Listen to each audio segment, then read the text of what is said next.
Hi, this is Ginny Tossenson from Central Church with our daily dose for today. We are reading from Judges 21, which is the final chapter in Judges. So we'll wrap up that book today. And this is about the wives for the Benjaminites.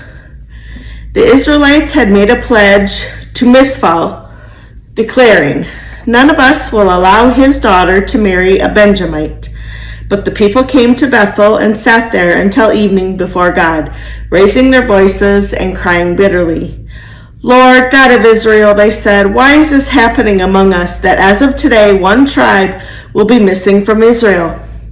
And the next day the people got up early and built an altar there. They offered entirely burned offerings and well-being sacrifices.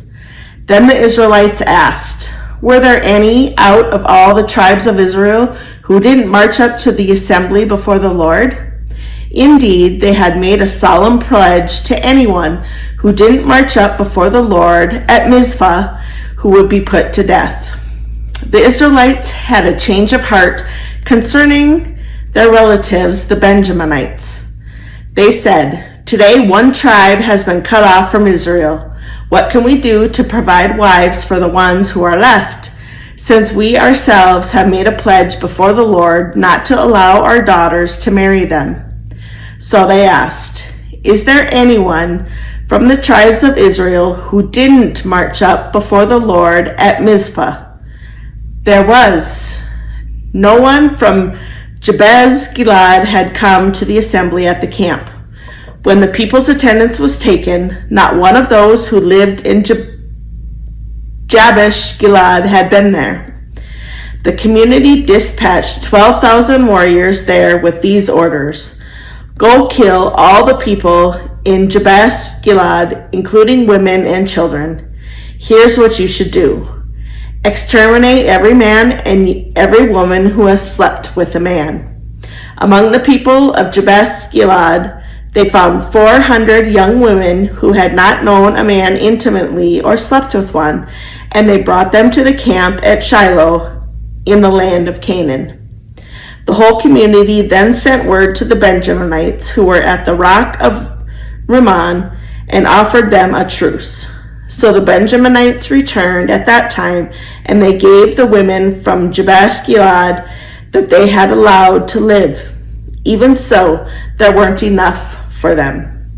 Since the people had a change of heart concerning the Benjaminites, because the Lord had caused a rupture in the tribes of Israel, the community elders said, "What can we do to provide wives for the ones who are left, seeing that the Benjaminite women have been destroyed? There must be a surviving line for those who remain from Benjamin," they continued, "so that a tribe won't be erased from Israel. But we can't allow our daughters to marry them, for we Israelites have made this pledge. Let anyone who provides a wife for Benjamin be cursed."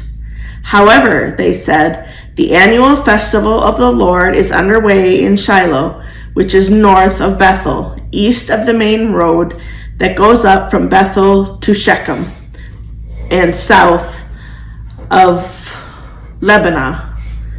So they instructed the Benjaminites, "Go and hide like an ambush in the vineyards and watch." At the moment the women of Shiloh come out to participate in the dances, rush out from the vineyards. Each one of you capture a wife for yourself from the women of Shiloh and go back to the land of Benjamin. When their fathers or brothers come to us to object, we'll tell them, "Do us a favor for their sake. We didn't capture enough women for every man during this battle, and this way you are not guilty because you didn't give them anything willingly." And that is what the Benjaminites did. They took wives for their whole group from the dancers whom they abducted.